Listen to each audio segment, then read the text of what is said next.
Ang magandang balita tungkol kay Hesukristo ayon kay Juan. Unang kabanata. Ang salitang nakapagbibigay ng buhay na walang hanggan. Nang pasimula, naroon na ang tinatawag na salita. Ang salita ay kasama ng Diyos at ang salita ay Diyos. Sa simula pa'y kasama na siya ng Diyos. Nilikha ang lahat ng bagay sa pamamagitan niya, at walang anumang nilikha ng hindi sa pamamagitan niya. Ang salita ang pinagmumula ng buhay, at ang buhay na ito'y ilaw, dahil ito ang nagbibigay liwanag sa mga tao.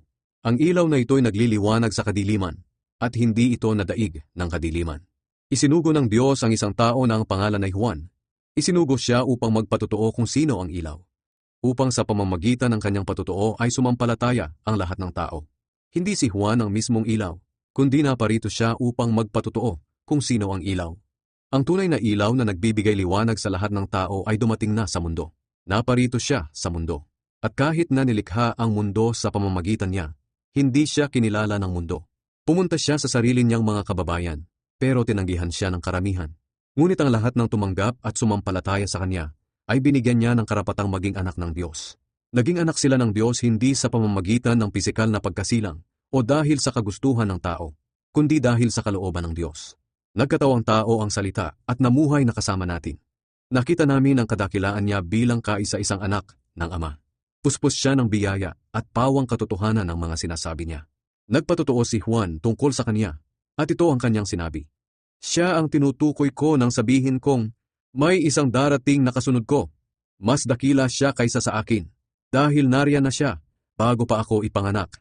Sa kasaganaan ng kanyang biyaya ay tumanggap tayong lahat ng sunod-sunod na pagpapala. Ibinigay sa atin ng Diyos ang kautusan sa pamamagitan ni Moises, ngunit ang biyaya at katotohanan ay napasa atin sa pamamagitan ni Hesukristo. Wala pang nakakita sa Diyos Ama kahit kailan, ngunit ipinakilala siya sa atin ng kanyang bugtong na anak, na Diyos din nga at kapiling ng Ama. Ang patotoo ni Juan tungkol kay Jesus. Pinapunta ng mga pinuno ng mga Hudyo sa Jerusalem ang ilang mga pari at Levita upang tanungin si Juan kung sino talaga siya. Tinapat sila ni Juan. Sinabi niya, hindi ako ang Kristo. Nagtanong sila, kung ganoon, sino ka? Ikaw ba si Propeta Elias? Sumagot siya, hindi. Tinanong pa nila si Juan, ikaw ba ang propeta na ipinangakong darating? Hindi rin, sagot ni Juan. Kung ganoon, sino ka talaga? Sabihin mo sa amin para may maisagot kami sa mga nagsugo sa amin. Ano ang masasabi mo tungkol sa sarili mo? Sumagot si Juan, ako ang taong binanggit ni Propeta Isaias nang sabihin niya, maririnig ang sigaw ng isang tao sa ilang na nagsasabi, tuwirin ninyo ang dadaanan ng Panginoon. Ang mga nagsugo sa mga taong pumunta kay Juan ay mga Pariseo. Tinanong nila ulit si Juan, bakit ka nagbabautismo kung hindi naman pala ikaw ang Kristo o si Elias o ang propeta? Sumagot si Juan, nagbabautismo ako sa tubig, ngunit may nakatayong kasama ninyo na hindi ninyo nakikilala. Siya ang sinasabi kong darating na kasunod ko, at hindi man lang ako karapat-dapat na maging alipin niya. Nangyari ito sa Betania sa kabila ng ilog ng Jordan, kung saan nagbabautismo si Juan. Si Jesus ang tupa ng Diyos. Kinabukasan, nakita ni Juan si Jesus na papalapit sa kanya.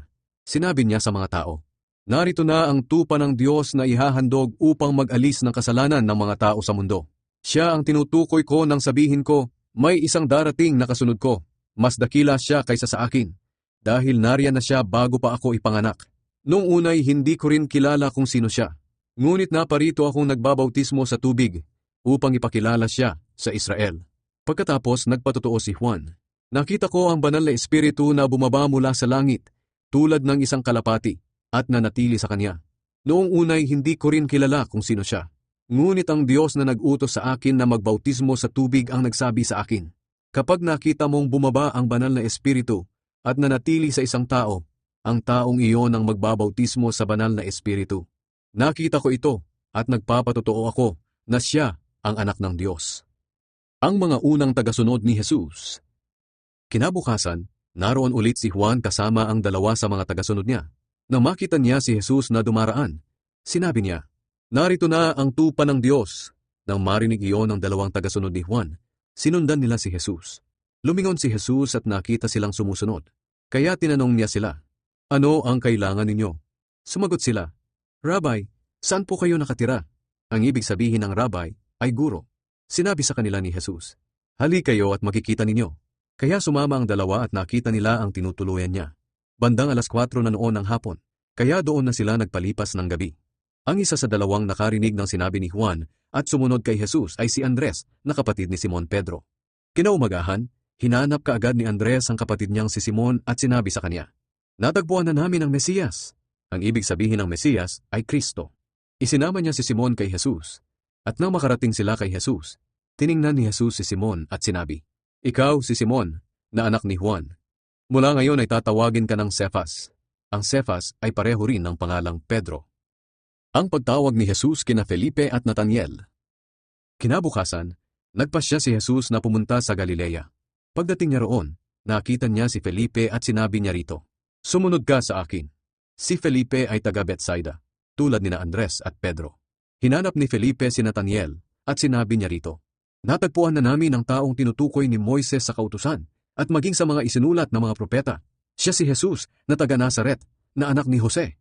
Tinanong siya ni Nathaniel, "May mabuti bang nanggagaling sa Nazaret?" Sumagot si Felipe, "Halika at tingnan mo."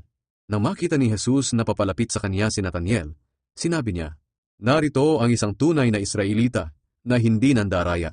Tinanong siya ni Nathaniel, "Paano ninyo ako nakilala?" Sumagot si Jesus, "Bago ka pa man tawagin ni Felipe, nakita na kita habang nasa ilalim ka ng puno ng igos." Sinabi ni Nathaniel, "Guro, kayo nga ang anak ng Diyos. Kayo ang hari ng Israel." Sinabi sa kanya ni Jesus, "Sumampalataya ka ba sa akin dahil sinabi kong nakita kita sa ilalim ng puno ng igos? Higit pa rito ang masasaksihan mo." Sinabi pa sa kanya ni Jesus, "Sinasabi ko sa inyo ang totoo. Makikita ninyo na bubukas ang langit, at makikita rin ninyo ang mga anghel ng Diyos na umaakyat at bumababa sa akin, na anak ng tao."